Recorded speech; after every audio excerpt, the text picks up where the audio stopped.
আজকের সভায় সভাপতি জাতীয় কংগ্রেসের নেতা শ্রদ্ধেয় অজয় বাবু, মঞ্চে আছেন সিপিআইএম এর নেতা, এতক্ষণ বললেন আমাদের পার্টির জেলা সম্পাদক কমরেড সলিল দা, আছেন এখানকার আমাদের প্রাক্তন সাংসদ কমরেড মহেন্দ্র রায়, কমরেড বাপ্পাদিত্য, আরএসপির নেতৃত্ব আরএসপির পক্ষ থেকে এখানে আছেন, এবং এছাড়াও বামফ্রন্টের এবং জাতীয় কংগ্রেসের নেতৃত্ব যারা এখানে আছেন, যারা আমাদের কথা শুনতে পাচ্ছেন,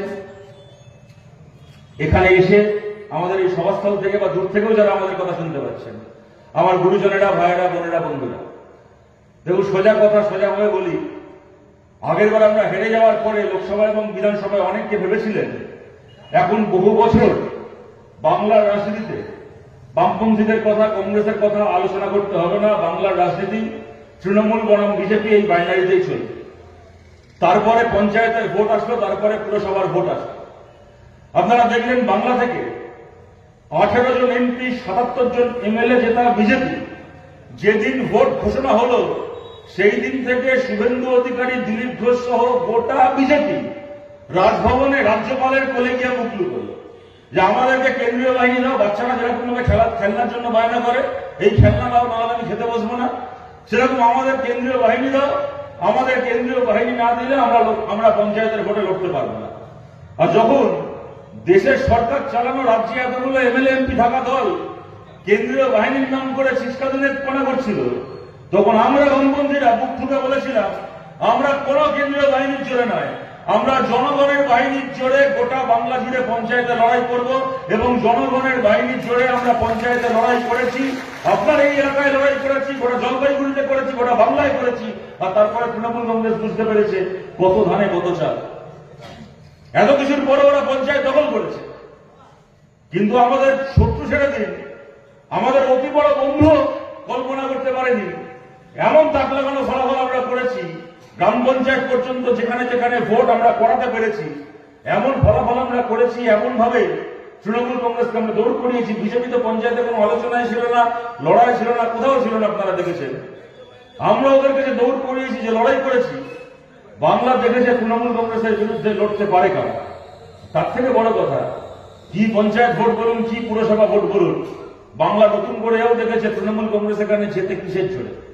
আমরা পুরসভায় লড়ে, ধরুন জলপাইগুড়ি পুরসভা কংগ্রেস 2টি আসন জিতেছে, আমরা বামপন্থীর 1টি আসন জিতেছি। বিজেপি আজকে সকালবেলায় শুনছিলাম কোন ওয়ার্ডে 200 বেশি ভোট পায়নি। ওদের জেতা সিট, এটা ওদের এমপি, ওদের গোটা উত্তরবঙ্গে ওদের এমপি, বেশিরভাগ এমএলএ ওদের।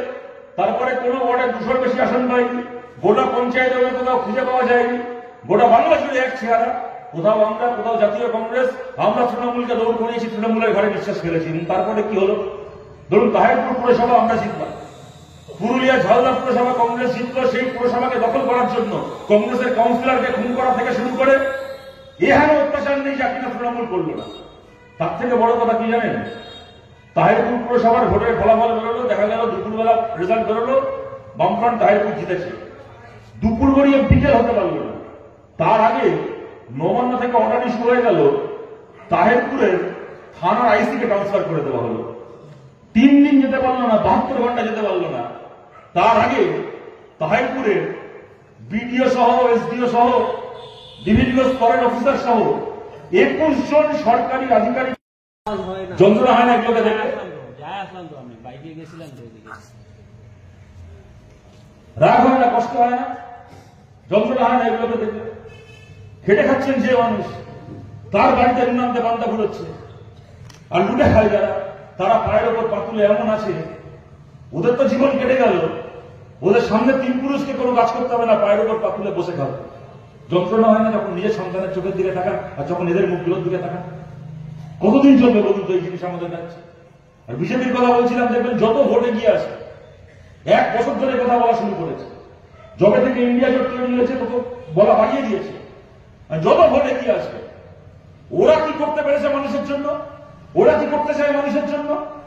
10 বছর ধরে সরকার চালাচ্ছে, তাদের সরকারের কি মার্কশিট, কি রিপোর্ট কার্ড, তাই নিয়ে একটা কথা শুনবেন না। ওদের বক্তব্য কি, কেন আপনি বিজেপিকে ভোট দেবেন, কেন বামপন্থীদের ভোট দেবেন না, কেন কংগ্রেসকে ভোট দেবেন না, কেন অন্য দলকে ভোট দেবেন না? একটাই কথা কি, যে ভাই আমাদের একটা পার্টি, আমাদের একজন নেতা আছে, মোদী খুব শক্তিশালী নেতা, একেবারে পৃথিবীর সবচেয়ে শক্তিশালী নেতা, লিডার, ওয়ান ম্যান পার্টি আমাদের। আর ইন্ডিয়া জোটে এতগুলো দল, ওদের এতগুলো নেতা, এতগুলো রাজ্য থেকে এসছে।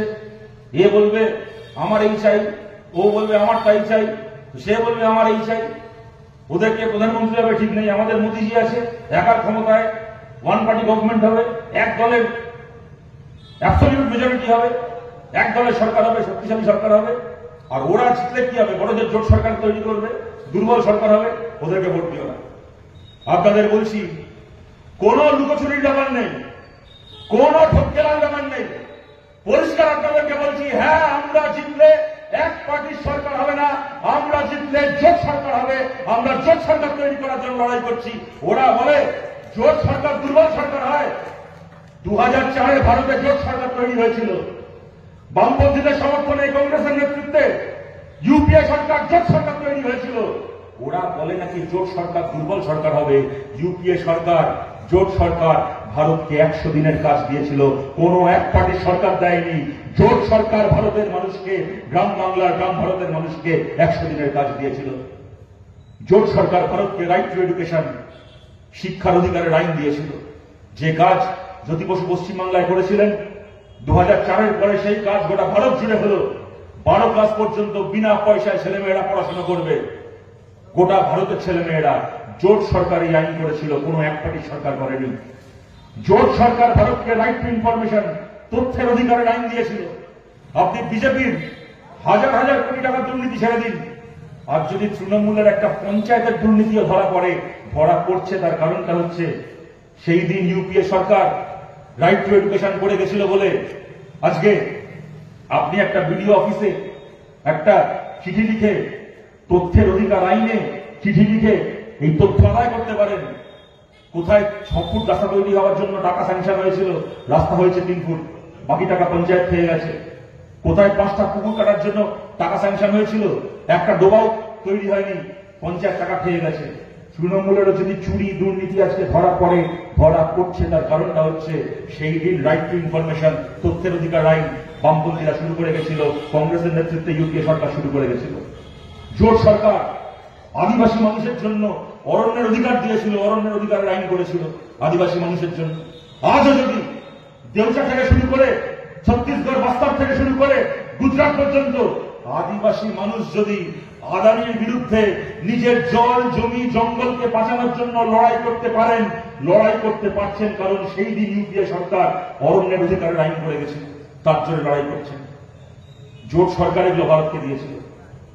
আমাদের এক পার্টি সরকার ভারতকে কি দিল? 1200 টাকা দামের রান্নার গ্যাসের সিলিন্ডার, 115 টাকা দামের 1 লিটার পেট্রোল, 100 টাকা দামের ডিজেল, আর ডিজেলের থেকে ডবল দামে 200 টাকা দামের কেরোসিন তেল, 200 টাকা কেজি সর্ষের তেল দিল এক পার্টির সরকার। এটা নাকি ওদের শক্তিশালী সরকার। ভ্যাকসিন দিল, পয়সা দিয়ে ভ্যাকসিন দিতে হচ্ছে, 700 টাকা 750 টাকা দিয়ে পয়সা দিয়ে ভ্যাকসিন দিতে হচ্ছে। সেই ভ্যাকসিনের মোদির ছবি। আর একদিন পরে জানা গেল শক্তিশালী সরকার এমন ভ্যাকসিন দিয়েছিল যে ভ্যাকসিন কোম্পানির কাছ থেকে ইলেকট্রাল বন্ডে কয়েকশো কোটি টাকা খেয়ে ভ্যাকসিনটা নিরাপদ কি নিরাপদ নয় তা ঠিক করে পরীক্ষা শেষ হওয়ার আগে ওই ভ্যাকসিন বাজারে এনে আমার আপনার শরীরে ঢুকিয়েছে। একটার পর একটা ওষুধ কোম্পানির কাছ থেকে ইলেকট্রাল বন্ডে পয়সা খেয়ে যে ওষুধ ল্যাবরেটরির পরীক্ষায় বাতিল ঘোষণা হয়ে গেছে, ল্যাবরেটরিতে পরীক্ষা করে বলে দেওয়া হয়েছে যে এই ওষুধগুলো ওষুধ নয়, এগুলো বিষ, সেই ওষুধকে বাজারে বিক্রির ছাড়পত্র দিয়েছে। ওই ওষুধ আমি আপনি বাজার থেকে কিনেছি গত 5 বছর, ওই ওষুধ আমরা নিজেরা খেয়েছি, আপনজনকে খাইয়েছি, ছোট ছোট বাচ্চাদেরকে খাইয়েছি নিজে হাতে করে, জানতাম না ওই ওষুধগুলো কোয়ালিটি কন্ট্রোলের পরীক্ষায় ফেল করা ওষুধ। মোদির পয়সা খেয়ে ওই ওষুধগুলোকে বাজারে এনেছে, আর আমরা ওই ওষুধগুলো কিনে আমাদের আপনজনকে খাইয়েছি। এই হচ্ছে এক পার্টির সরকার, এই হচ্ছে ওদের শক্তিশালী সরকার। আরে শক্তি মানে কি? মানুষ আপনার হাতে একটা ধারালো কুড়ুল দিয়েছিল, কুঠার দিয়েছিল, আপনি চাইলে এই কুঠার দিয়ে মাটি কুপিয়ে একটা ফুল গাছ করতে পারতেন। আপনি চাইলে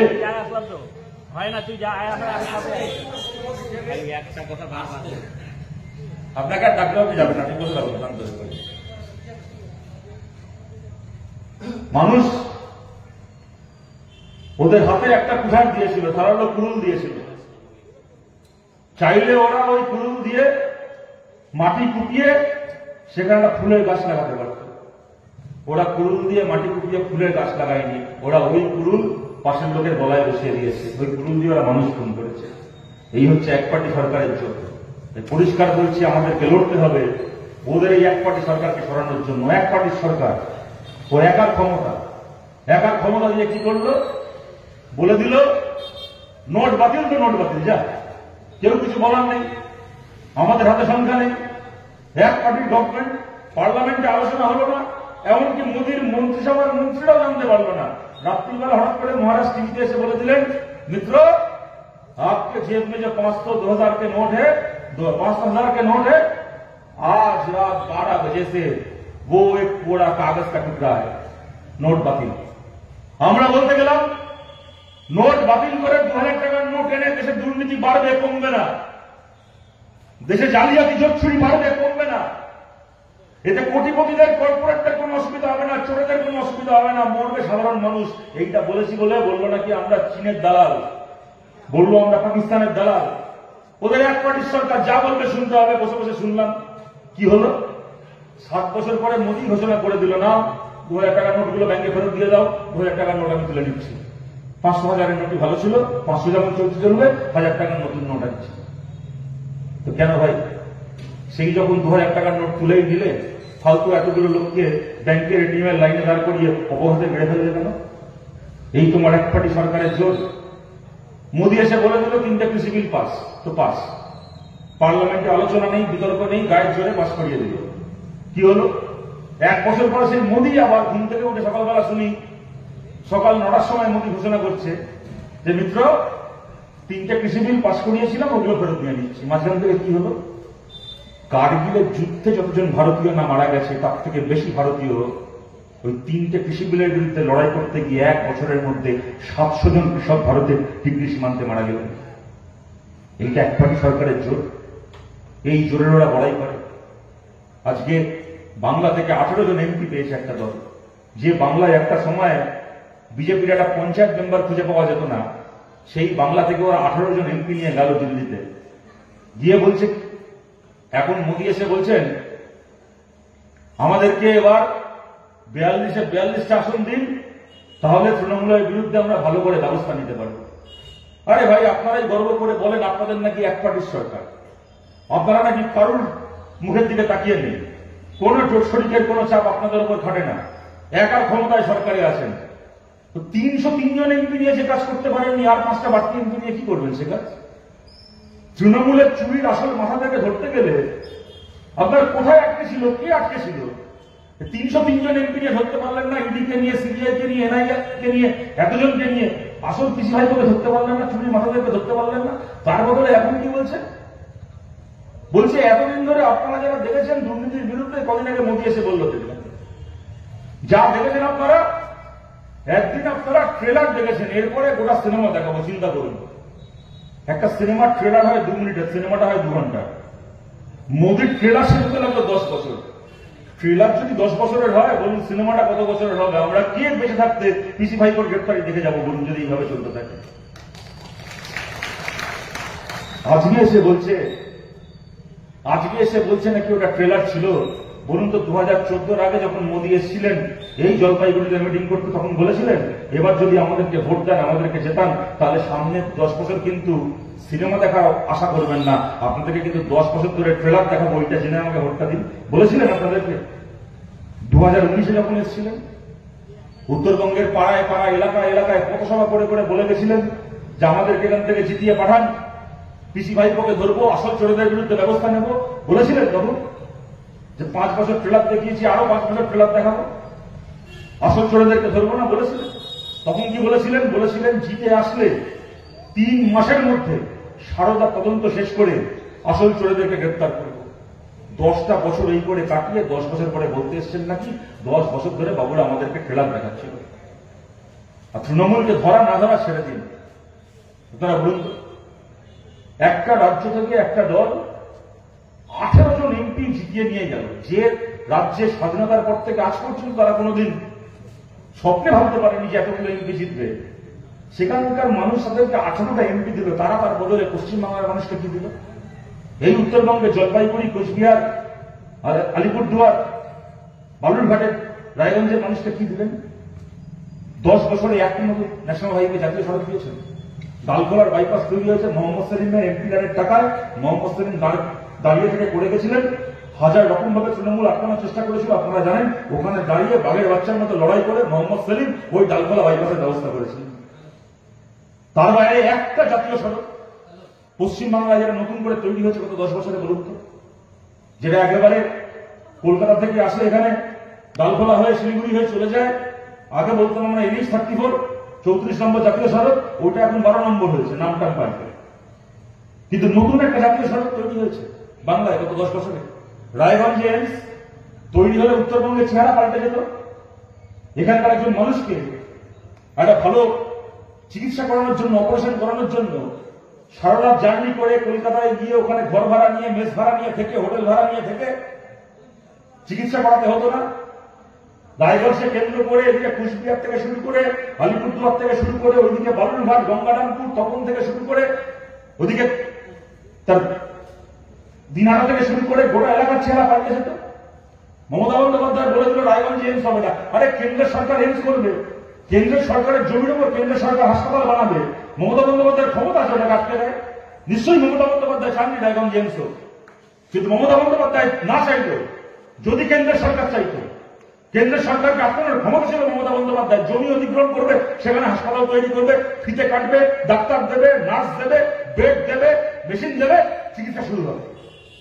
কোন রাজ্য সরকারের ক্ষমতা ছিল ওই এইমস আটকায়? যদি কেন্দ্রের সরকার মনে করতে করবে। সেই এইমস এখানে হলো না, কল্যাণীতে হলো। ভালো কথা, কল্যাণীতে হয়েছে, ওখানকার মানুষ উপকৃত হবেন, আমাদের তাতে কোনো অসুবিধা নেই। কিন্তু একটা এইমস রায়গঞ্জ হয়ে আর একটা এইমস কল্যাণীতে হতে পারত, এখানকার মানুষের উপকার হতো, ওখানকার মানুষের উপকার হতো। মাঝখান থেকে কি করলো? এখানে এইমস হলো না, কল্যাণীতে সেই এইমস করলো, এমন এইমস করলো চিকিৎসা শুরু হতে পারলো না ওখানে। তার আগে উদ্বোধন হয়নি, তার আগে ওখানে চাকরি দেওয়ার নাম করে টাকা খেয়ে বিজেপির নেতা জেল খাটতে চলে গেল। একটা নতুন কেন্দ্রীয় বিশ্ববিদ্যালয়, বিশ্বভারতীর মতো কি কৃষি বিশ্ববিদ্যালয়ের মতো, এগুলো তো ছিল আগে থেকে, যখন থেকে কংগ্রেসের সরকার দেশে, তবে থেকে পশ্চিমবাংলায় কেন্দ্রীয় বিশ্ববিদ্যালয়গুলো পেয়েছে। বিজেপি এসে গত 10 বছরে 18টা আসন পেল এখান থেকে, একটা নতুন কেন্দ্রীয় বিশ্ববিদ্যালয় দিতে পারতো না বলুন তো বাংলাকে? একটা, দুটো দিতে হবে না, একটা নতুন IIT, খড়গপুর IITর মতো আরেকটা বাংলায় একটা IIT, সে পুরুলিয়াতে হতে পারে, সেটা কোচবিহারে হতে পারে, সেটা বালুরঘাটে হতে পারে, সেটা কলকাতায় হতে পারে। একটা নতুন IIM, বেহালা চোখা IIM এর মতো একটা নতুন IIM ম্যানেজমেন্ট স্কুল দিল বাংলাকে। ওদিকে ফারাক্কার মতো, এখানে তিস্তা থেকে শুরু করে, তোষা থেকে শুরু করে, দক্ষিণবঙ্গের নদীগুলো, পশ্চিমের নদীগুলো, ছোট বড় এত নদী, এত জলসম্পদ, একটা নতুন ড্যাম, একটা নতুন বিদ্যুতের প্রজেক্ট, যাই দিয়ে পশ্চিমবাংলায় বিদ্যুৎ তৈরি হতো, পরিকাঠামোর উন্নতি হতো, মানুষ চাকরি পেতেন, একটা নতুন ভারী কারখানা, ভারী শিল্প, কোনো কিছু দিল বাংলাকে? কোনো কিচ্ছু দিল? কি দিল? খালি কিছু লোকের হাতে রামনবমী করার জন্য ত্রিশূল দিল, কিছু লোকের হাতে হনুমান জয়ন্তী করার জন্য ঘোড়া দিল, দিয়ে বলল নে মন্দির বানিয়ে দিয়েছি, তোর এবার মন্দিরের সিঁড়িতে বসে ভিক্ষা কর, আর 5 বছর অন্তর একবার করে আমাদেরকে ভোট দিয়ে আয়। এই প্রাপ্য ছিল বলুন বাংলা, এইটা পাওয়ার কথা ছিল বাংলা। এই উত্তরবঙ্গের মানুষের কাছে বলছি, মমতা বন্দ্যোপাধ্যায় ক্ষমতায় এসে অনেক বড় বড় কথা বলেছিলেন, অনেক বড় বড় কথা বলেছিলেন।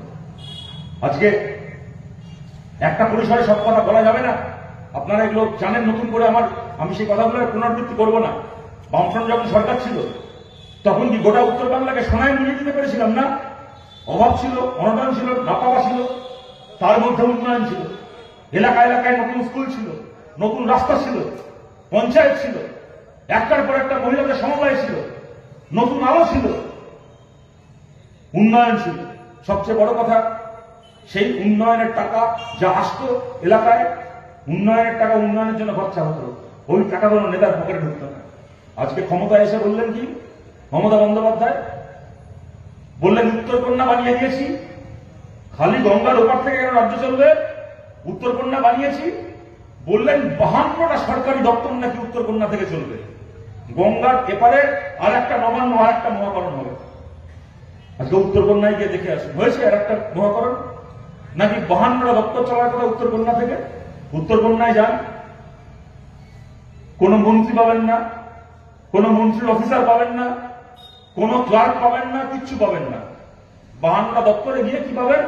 52টা টিকটিকি পাবেন, 52টা ইঁদুর পাবেন, 52টা ছুঁচো পাবেন, 52টা বেড়াল পাবেন, একটা মন্ত্রী পাবেন না, একটা অফিসার পাবেন না। উত্তরকন্যাটা কি হয়েছে এখন? কলকাতা থেকে মমতা বন্দ্যোপাধ্যায়ের পেয়ারে মন্ত্রীগুলো, এমএলএ গুলো বেড়াতে আসবে উত্তর বাংলায় বউ বাচ্চা নিয়ে। ওনার বিরুদ্ধে সমস্ত WBCS অফিসার গুলো, যারা তৃণমূলের হয়ে বুথ দখলে সাহায্য করে, যারা তৃণমূলের হয়ে জাল চাকরি পেশায় সাহায্য করে, ওই পীড়িতের WBCS অফিসার গুলো বউ বাচ্চা নিয়ে দার্জিলিং এ গরমের ছুটিতে বেড়াতে আসবে, ডুয়ার্সে গরমের ছুটিতে বেড়াতে আসবে। ওদেরকে পয়সা দিয়ে হোটেল ভাড়া করে থাকতে হবে না। উত্তরকন্যার গেস্ট হাউস হচ্ছে কলকাতার বাবুদের বিনা পয়সায় থাকার জায়গা হয়েছে এখানে। বলুন কোন দপ্তর চলে উত্তরকন্যা থেকে? চকচকা একটা জুট পার্ক, শিলিগুড়িতে একটা আইটি ফার্ম বুদ্ধদেব ভট্টাচার্য উদ্বোধন করেছিলেন। আজকে জলপাইগুড়ির একটা ছেলেকে, জলপাইগুড়ির একটা মেয়েকে, মেঘলিগঞ্জের একটা ছেলেকে, বানারহাটের একটা ছেলেকে, মেয়েকে চাকরি করার জন্য কলকাতায় যেতে হতো। এখন তো কলকাতাতেও চাকরি নেই, ওই আইটি সেক্টর বন্ধ হয়ে যাচ্ছে। বুদ্ধদেব ভট্টাচার্য চেয়েছিলেন, বামফ্রন্ট সরকার চেয়েছিল চকচকা জুট পার্কে চাকরি করবে, শিলিগুড়ির আইটি ফার্মে চাকরি করবে। এখান থেকে বেলাগোবা হয়ে যাবে, শিলিগুড়িতে কাজ করবে, সন্ধ্যাবেলা বাড়ি ফিরে আসবে, বাবা মার কাছে ফিরে আসবে, পাড়াগুলো দমদম করবে। শ্মশান বানিয়ে রেখে দিয়ে আজকে গত বছর না তার আগের বছর ভাবলে এখন অবিশ্বাস্য লাগে। একটা ঝকঝকে তরুণ একটা ছেলে কলকাতা কর্পোরেশনের স্টাফ ছিল, এখানকার ওই আমাদের ধূপগুড়ির পাশে বাড়ি ছিল, আমার মাথায় জায়গাটা বলতে গিয়ে মনে পড়ে যাবে, ফালাকাটার ওখানে, ফালাকাটায় বাড়ি, পড়াশোনা করে গেছে, কলকাতায় কর্পোরেশনের অফিসার, বেড়াতে এসছে ফালাকাটায়, বাইকের একটা অ্যাক্সিডেন্ট হয়েছে, স্কুটারের অ্যাক্সিডেন্ট হয়েছে। গোটা ফালাকাটা থেকে শুরু করে, আলিপুরদুয়ার থেকে শুরু করে সরকারি জায়গাগুলোতে ছুটে ছুটে বেরিয়েছে বাড়ির লোক আর পাড়ার বন্ধুরা মিলে গিয়ে। সামান্য কতগুলো সেই মুহূর্তে একটা স্টিচ করা, অ্যানেস্থেসিয়া করে স্টিচ করা ব্যবস্থা করা যায়নি, ইঞ্জেকশন দেওয়ার ব্যবস্থা করা যায়নি। 3 দিন পরে ছেলেটা বাড়ি ফিরত, সেই ছেলে শ্মশানে চলে যাবে। এমন উন্নয়ন করেছেন উত্তর বাংলার যে 30 কিলোমিটার রাস্তা ধরে খালি সরকারি স্বাস্থ্য কেন্দ্রগুলো ঘুরে বেড়ালো। একটা অ্যাক্সিডেন্ট হওয়া একটা ছেলেকে নিয়ে পাড়ার লোকেরা অ্যানেস্থেসিয়া দেওয়ার একটা ইঞ্জেকশনের সিরিঞ্জ খুঁজে পাওয়া গেল না। উনি এসে বড়াই করেন যে আমি উত্তরকন্যা বানিয়ে দিয়ে উত্তরবঙ্গটাকে সুইজারল্যান্ড বানিয়ে রেখে দিয়েছি। চা বাগান বন্ধ হতো না বামফ্রন্ট সরকারের আমলে? কেন্দ্রে ইউপিএ সরকার ছিল, রাজ্যে বামফ্রন্টের সরকার। হয়েছে কখনো কখনো চা বাগান বন্ধ। সেই সময় আমরা দেখতাম অশোক ভট্টাচার্য ওখান থেকে জয়রাম রমেশ এসছে, একসাথে চা বাগানে গিয়ে মিটিং করছে, শ্রমিকদের সাথে কথা বলছেন, মালিক পক্ষের সাথে কথা বলছেন, কি সমস্যা না সমস্যা চা বাগান খোলানোর চেষ্টা করছেন। আজকে দেখুন তো 10 বছর ধরে রেড লাইন থেকে শুরু করে একটার পর একটা চা বাগান বন্ধ হয়ে পড়ে আছে, একটার পর একটা চা বাগান বন্ধ হয়ে পড়ে আছে। এই খবর বেরিয়েছে বাংলার মিডিয়াতে, আমাদেরকে দেখতে হয়েছে। এই সময় কাগজে আমার এখনো মনে পড়ে খবরের হেডলাইন, চা বাগান বন্ধ, উপার্জন নেই, স্কুল বন্ধ, হোটেল লিপস্টিক পরে সন্ধ্যাবেলা রাস্তায় এসে দাঁড়াতে হচ্ছে চা বাগানের শ্রমিক পরিবারের মেয়েদেরকে। এই খবর দেখতে হয়েছে আমাদেরকে। 10 বছরে দেখেছেন দিল্লির একজন মন্ত্রী, রাজ্যের একজন মন্ত্রী একসঙ্গে গেছে চা বাগানে মিটিং করে চা বাগান খোলানোর চেষ্টা করেছে। আরে কেউ তৃণমূলের সরকার হতে পারে, কেউ বিজেপি সরকার হতে পারে, মানুষের কাছে তো দুটোই সরকার। যদি জয়রাম রমেশ, অশোক ভট্টাচার্য একসঙ্গে মিটিং করে চা বাগান খোলাতে পেরে থাকেন, তাহলে কেন আজকে অমিত শাহ আর মোদী হাকিম পারল না একসঙ্গে গিয়ে একটা চা বাগান খোলাতে, মানুষগুলোকে কাজে পাঠাতে? কেন পারল না? মাঝখান থেকে বঞ্চনা, বঞ্চিত হওয়ার যন্ত্রণা এমনি এমনি তৈরি হয়। আমি আমার নিজের অভিজ্ঞতা বলছি। সেদিন আমি কোচবিহারে এসেছি, এসএফআই ডিওয়াইএফআই একটা যৌথ মিছিল করতে, গত বছরের আগের বছর 2022 সালে, আমার এখনো দিনটা মনে আছে। তার আগে মমতা বন্দ্যোপাধ্যায় ঘোষণা করেছিলেন, এপ্রিল মাসে কলকাতায় গরম পড়েছিল, এরকম সময় মার্চ এপ্রিল মাসে ভীষণ গরম পড়েছিল। মমতা বন্দ্যোপাধ্যায় ঘোষণা করে দিলেন যে সমস্ত রাজ্যে সরকারি স্কুল ছুটি। মমতা বন্দ্যোপাধ্যায় জানেন সরকারি স্কুল ছুটি হয়ে গেলে স্কুলে ইলেকট্রিক বিল দিতে হবে না, মিড ডে মিল দিতে হবে না, ওই টাকা বেঁচে কর্পোরেশন বেঁচে বালু চালচল বালু খাবে। বসে থাকেন কখন ছুটি দেবেন, ছুটি দেওয়ার বাহানা চাই। মার্চ মাসের শেষে এপ্রিল মাসের শুরুতে ঘোষণা করে দিলেন গরম পড়েছে, গোটা বাংলার স্কুল ছুটি। এখানে জলপাইগুড়িতে, কোচবিহারে, আলিপুরদুয়ারে তখনও মানুষকে রাত্রিবেলা গায়ে একটা পাতলা চাদর দিয়ে শুতে হয়, এখানে তখন যা আবহাওয়া।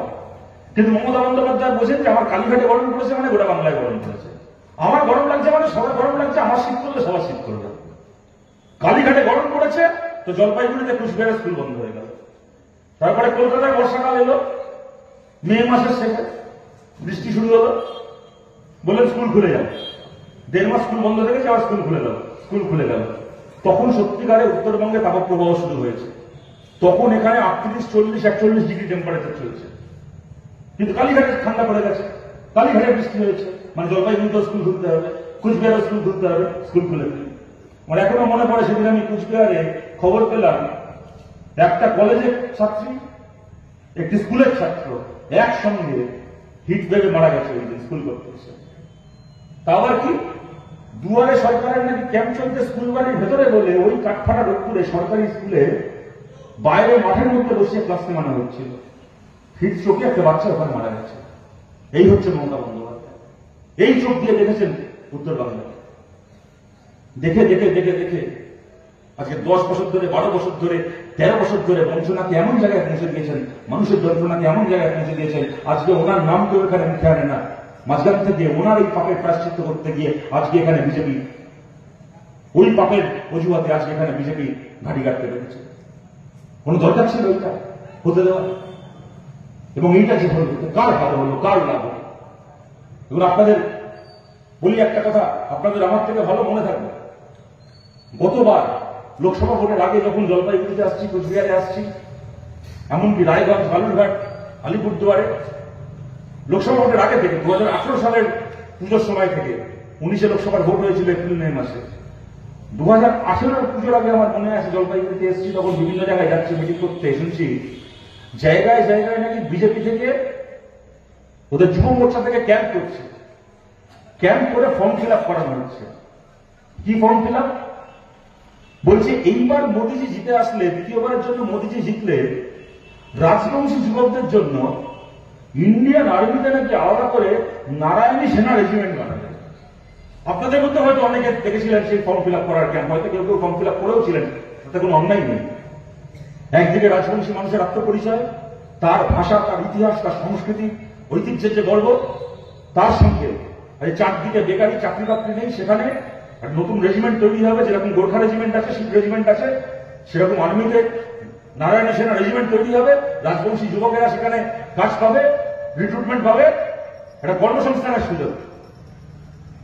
এলাকা এলাকায় ক্যাম্প করে করে ফর্ম ফিল আপ করিয়েছে। আজকে 5 বছর পার করে নতুন ভোট এসে গেল, বলুন কোথায় তৈরি হয়েছে নারায়ণী সেনা রেজিমেন্ট? কোন আর্মিতে নারায়ণী সেনা রেজিমেন্ট তৈরি হয়েছে যেখানে রাজবংশী যুবকেরা চাকরি পেয়েছে? মাঝখান থেকে কি হলো? এমনি যে আর্মির চাকরি, সেই আর্মির চাকরিকে এখন কন্ট্রাকচুয়াল টেম্পোরারি করে দিয়েছে। এখন এমনকি সেনাবাহিনীতে গেলেও আপনার চাকরি পার্মানেন্ট নয়, জীবনের বলিদান দিতে যাচ্ছেন দেশের জন্য, সেই চাকরিটাও আপনার চাকরি পার্মানেন্ট নয়। সেখানেও নাকি আর্মির বদলে অগ্নিবীর। আপনি যাবেন, 4 বছরের কন্ট্রাক্টে যেতে হবে, নিজের জীবন হাতে নিয়ে বর্ডারে প্রাণ দিতে। তারপর হয় ওখান থেকে গুলি উড়ে আসবে, ওখান থেকে গুলি খেয়ে মরে পড়ে থাকবেন, তাহলে বডিটা 3 দিন পরে বরফ থেকে তুলে কফিনে ভালো করে ঢুকিয়ে জাতীয় পতাকায় মুড়িয়ে ট্রেনে করে এখানে পাঠিয়ে দেবে। আর না হলে যদি বেঁচে ফিরতে পারে, 4 বছর পরে মোদী বলবে যাও তোমার হয়ে গেছে কন্ট্রাকচুয়াল চাকরি, অগ্নিবীর, বীর আবার ছোট বাড়ি যাও। দেশের জন্য প্রাণ দিতে গেছিল যে যুবক, তাকে বাকি জীবনটা কাটাতে হবে এটিএম এর কাউন্টারের বাইরে টুলে বসে সিকিউরিটি গার্ডের চাকরি করে। এই দিয়েছে মোদী এই দেশকে আর যুব সমাজকে। কতদিন আর এইভাবে চলবে বলুন তো? কতদিন আর এই ব্যবস্থা চলবে? বামপন্থীদেরকে জেতান, যেখানে কংগ্রেসের প্রার্থী আছে কংগ্রেসের প্রার্থীদেরকে জেতাতে হবে। আমরা চাই নতুন সরকার তৈরি করতে। আমরা নতুন সরকার তৈরি করতে চাই, শুধুমাত্র তৃণমূল খারাপ কি বিজেপি খারাপ বলে নয়। এরা মানুষের প্রতি অন্যায় করেছে, কিন্তু এই প্রতিটা অন্যায়, প্রতিটা অপরাধের সমাধান রয়েছে। আমরা সেই সমাধান করতে চাই। দেখুন, সুপ্রিম কোর্ট রায় দিয়েছিল অযোধ্যায় মন্দির তৈরি করতে হবে, অযোধ্যায় মন্দির তৈরি হয়েছে, কেউ আটকাতে যায়নি। যার সে রায় পছন্দ হয়েছে তিনিও মেনে নিয়েছেন, যার সে রায় পছন্দ হয়নি তিনিও মেনে নিয়েছেন। কিন্তু আমি আপনাদের জিজ্ঞেস করছি, আজকে সুপ্রিম কোর্ট 2019-এ রায় দিয়েছিল অযোধ্যায় মন্দির করার, সেই মন্দির তৈরি হয়ে উদ্বোধন হয়ে গেল। এই সুপ্রিম কোর্ট 2016 সালে রায় দিয়েছিল সম কাজে সম বেতন দেওয়ার। বলুন সেই আইন কেন আজ অব্দি আমাদের দেখা হলো না? আগে পাঠিয়ে দেখুন, আপনি বিজেপিকেও ভোট দিয়ে থাকতে পারেন, রাম মন্দির উদ্বোধনের দিন আপনার বাড়িতে প্রতীক চলে থাকতে পারেন, আপনার কোনো অপরাধ নেই। ধর্মে বিশ্বাস করা, ঈশ্বরে বিশ্বাস করা আপনার অধিকার, এবং চিরকাল আমরা বামপন্থীরা সেই অধিকারের পক্ষে থেকেছি। 34 বছর আমরা সরকার চালিয়েছি। বলুন তো, বাংলায় যেরকম একজন মুসলমান বলতে পারবেন না বাংলায় বামফ্রন্ট আমলে তার রোজা রাখতে, নামাজ পড়তে কোনো অসুবিধা হয়েছে, তেমন বাংলার একজন হিন্দু বলতে পারবেন না বামফ্রন্ট সরকারের সময় তার পুজো করতে, পুষ্পাঞ্জলি দিতে, আরতি করতে কোনো অসুবিধা হয়েছে। প্রত্যেকজন মানুষ নিজের ইচ্ছে মতো নিজের ধর্ম, নিজের উৎসব পালন করেছেন। চিরকাল বামপন্থীরা তার ধর্ম, তার উৎসব পালন করার অধিকারের পাশে থেকেছে। কিন্তু কথাটা এই কারণে বলছে, আজকে মন্দির চাইতে পারি, মসজিদ চাইতে পারি, যাই চাইতে পারি, কিন্তু আমার ঘরে আমার ছেলেটার, আমার মেয়েটার চাকরি পার্মানেন্ট হবে, এটা মানুষ চাইবেন না? নাকি মন্দির চেয়েছেন বলে সে মানুষ এমন পাপ করে ফেলেছেন, মন্দির চেয়েছো, মন্দির পেয়েছো, এতেই খুশি থাকো, এরপরে আর সন্তানের চাকরি চাইবে না? যে সম কাজে সম বেতনের রায় দিয়েছিল সুপ্রিম কোর্ট 2016 সালে। আজকে চাকরি দেখুন, পার্মানেন্ট চাকরি বলে কিছু নেই। প্রাইভেট ছেড়ে দিলে এমনকি সরকারি চাকরি পার্মানেন্ট নয় কোথাও। রাজ্য সরকারে দেখবেন স্কুলে টিচারের বদলে প্যারা টিচার, কলেজে প্রফেসরের বদলে পার্ট টাইম প্রফেসর লেকচারার, পুলিশে সিভিক ভলেন্টিয়ার, পরিবহনে এনবিএসটিসিতে কন্ট্রাকচুয়াল চাকরি, কেন্দ্রের সরকারে দেখবেন রেল থেকে শুরু করে, ব্যাংক থেকে শুরু করে, বিএসএনএল থেকে শুরু করে, যেদিকে তাকাবেন কন্ট্রাকচুয়াল চাকরি, প্রাইভেট কোম্পানিতে কন্ট্রাকচুয়াল চাকরি। পার্মানেন্ট চাকরি বলে কিছু নেই। একই কাজ করার জন্য যে পার্মানেন্ট, সে পায় 30,000 টাকা মাইনে যখন চাকরি পেয়েছিল। আজকে যে চাকরি পাচ্ছে একই কাজ করার জন্য সে 5,00,000 টাকা, 6,000 টাকা মাইনে হবে। জীবনে চাকরি পার্মানেন্ট হবে না, কাজের কোনো গ্যারান্টি নেই। আজকে কাজ আসতো, কালকে থাকবে না। আমাদের প্রধান দাবি, নতুন সরকারে যদি আমরা অংশগ্রহণ করার সুযোগ পাই আমরা বামপন্থীরা, এবং একই কথা কংগ্রেস তার ম্যানিফেস্টোয় বলেছে, প্রথম কাজ হবে কন্ট্রাকচুয়াল চাকরি দেওয়ার নাম করে যুব সমাজকে, খেটে খাওয়া মানুষকে এই যে অত্যাচার তার উপর, এই যে শোষণ, এটা বন্ধ করতে হবে। চাকরি পার্মানেন্ট করতে হবে, প্রতিটা চাকরি পার্মানেন্ট করতে হবে। স্থায়ী বেতন কাঠামোর মধ্যে সবাইকে আনতে হবে। ইচ্ছে মতো কর্মচারীকে ছাঁটাই করতে কেউ পারবে না, সরকারি কোম্পানিও পারবে না, বেসরকারি মালিকও কর্মচারীকে ইচ্ছে মতো কাজ থেকে ছাড়াতে পারবে না। পার্মানেন্ট চাকরি করতে হবে। 2016 সালের সুপ্রিম কোর্টের রায়, 303 জন এমপি নিয়ে মোদী ওটার লাগু করেনি, লাগু করতে চায় না বলে আমরা করতে চাই। সেই সংখ্যা দিয়ে আমাদেরকে আপনারা পার্লামেন্টে পাঠান। 2 নম্বর কথা, 650 টাকা দৈনিক মজুরি। ভারতের একমাত্র রাজ্য কেরালা, যেখানে আমাদের সরকার আছে, একমাত্র রাজ্য যেখানে 650 টাকা দৈনিক মজুরির আইন করেছে সরকার। প্রত্যেকজন মানুষ যিনি মাটি কাটারও কাজ করেন 650 টাকা দৈনিক মজুরি পান, কম করে 650 টাকা। যা আমরা কেরালায় করেছি, আমরা চাই তা গোটা ভারতে হোক 650 টাকা দৈনিক মজুরি। 3 নম্বর কথা, আগের বার আমরা 100 দিনের কাজ চালু করিয়েছিলাম, সেই 100 দিনের কাজকে মোদী মমতা মিলে বন্ধ করেছে। এখন মানুষ কাজ করে বসে থাকে, পয়সা পান না। তার পয়সা তার অ্যাকাউন্টে জমা হওয়ার আগে পাস বই নিয়ে চলে যায় তৃণমূল। 500 টাকা, 1000 টাকা, 2000 টাকা দিয়ে বাকি টাকা তৃণমূল তুলে নেয়। 100 দিনের কাজ আমরা চালু করেছিলাম, ওরা বন্ধ করেছে। এবার আমরা বলছি, যদি নতুন সরকারে অংশগ্রহণ করার আমাদের সুযোগ থাকে, বা পার্লামেন্টে যদি আমরা আমাদের সরকারে পৌঁছতে পারি, আমাদের দাবি হবে 100 দিনের কাজকে 200 দিন করতে হবে। 5 বছর শেষ হওয়ার আগে, 2029 সালের মানে পরের লোকসভা ভোট আসার আগে 200 দিনকে 365 দিন করতে হবে। 100 দিনের কাজকে বাড়িয়ে বাড়িয়ে ধাপে ধাপে 365 দিনের কাজে করতে হবে। তার জন্য আপনারা বামপন্থীদেরকে এখান থেকে যেতান, দেবদাসকে আপনারা এখান থেকে যেতান। 4 নম্বর, আমরা রাইট টু এডুকেশন সেই সময় চালু করেছিল আমাদের জোট সরকার, 12 ক্লাস পর্যন্ত অবৈতনিক শিক্ষা। সেইটাকে বাড়িয়ে নিয়ে গিয়ে এবার গ্রাজুয়েশন পর্যন্ত বিনা পয়সায় বাধ্যতামূলক শিক্ষা গোটা দেশে চালু হবে। গোটা দেশের ছেলেমেয়েরা গ্রাজুয়েশন পর্যন্ত বিনা পয়সায় পড়াশোনা করবে, পড়াশোনা করার অধিকার পাবে, আইন চালু হবে। এর দাবিতে আমরা লড়াই করছি। এই দাবিতে আপনারা আমাদের পাশে থাকুন। তপশিলি সমাজের জন্য